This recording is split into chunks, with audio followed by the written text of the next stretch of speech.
మరో 49 మంది ఎంపీలపై వేటు 3 రోజుల్లో 141 మంది సస్పెన్షన్. దేశ చరిత్రలో ఇంతమంది ఎంపీల సస్పెన్షన్ ఇదే తొలిసారి. పార్లమెంట్ 2/3 వంతు తగ్గిపోయిన ఆపోజిషన్ స్ట్రెంత్. బిల్లుల ఆమోదంలో బీజేపీకి నో ఛాలెంజ్. మరో 2 రోజుల్లో ముగియనున్న వింటర్ సెషన్. సస్పెన్షన్ల పర్వం.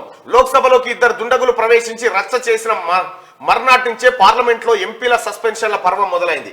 ఆ రోజు లోక్సభలో సమావేశాలకు అంతరాయం కలిగిస్తూ గందరగోళానికి కారణమైన 12 మందిని స్పీకర్, రాజ్యసభలో ఒకరిని చైర్మన్ సస్పెండ్ చేశారు. సోమవారం కూడా అదే సీన్ రిపీట్ కావడంతో ఉభయ సభల్లో ఏకంగా 78 మందిపై వేటు పడింది. లోక్సభ నుంచి 33 మంది, రాజ్యసభ నుంచి 45 మంది సస్పెండ్ అయ్యారు. దీనికి కొనసాగింపుగా మంగళవారం మరో 49 మంది సస్పెండ్ అయ్యారు. వీరిలో చాలా మంది ఎంపీలు ఈ వింటర్ సెషన్ మొత్తానికి సస్పెండ్ కాగా మరికొందరిపై ప్రివిలేజెస్ కమిటీ నుంచి రిపోర్టు వచ్చిన తర్వాత చర్యలు తీసుకోనున్నారంటూ ఎంపీలందరినీ బయటికి వెళ్ళగొట్టారు. విపక్ష ఎంపీలంతా బయటనే ఉన్నారు. ఇక లోపల కేవలం కూర్చున్నది బీజేపీ వాళ్ళు, ఆ తర్వాత వాళ్ళ మిత్రపక్షాలే.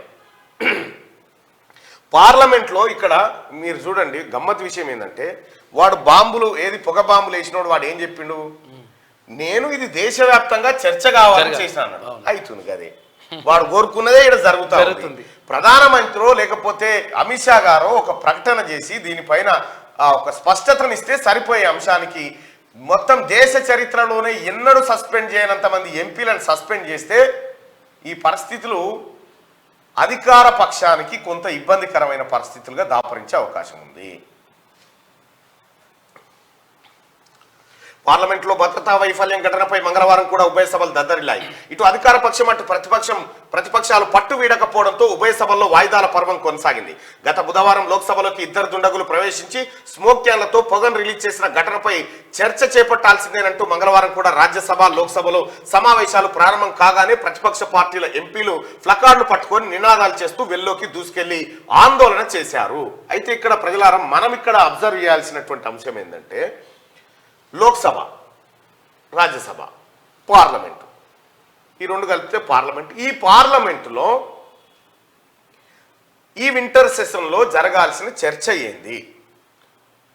ఒక్కసారి పార్లమెంటు నిర్వహణ ఒకరోజు ఖర్చు ఒక్కసారి చూస్తే మనం కోట్లలో ఉంటుంది.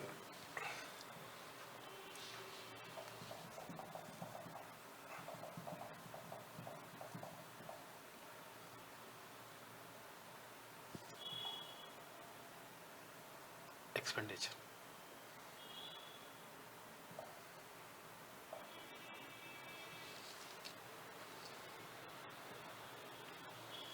ఒక నిమిషానికి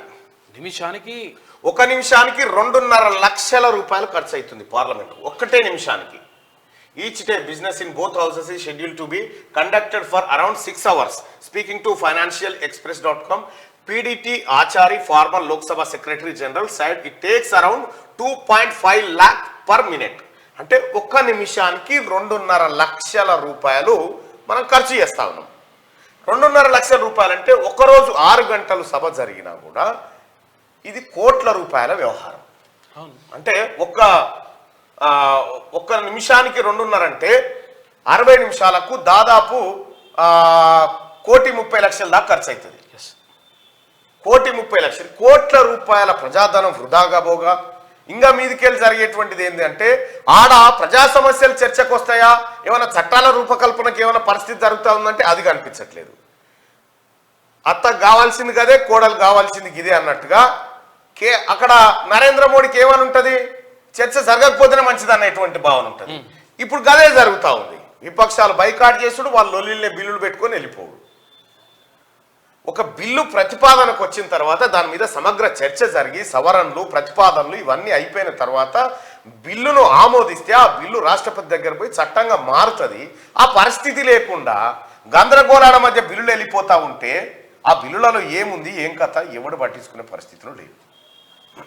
కోట్ల రూపాయలు, మొత్తం కోట్ల రూపాయలే ఒక్క రోజుకి, ఒక్క నిమిషానికి 2.5 లక్షల రూపాయలు పార్లమెంట్ నిర్వహణ ఖర్చు. 2.5 లక్షల రూపాయలు.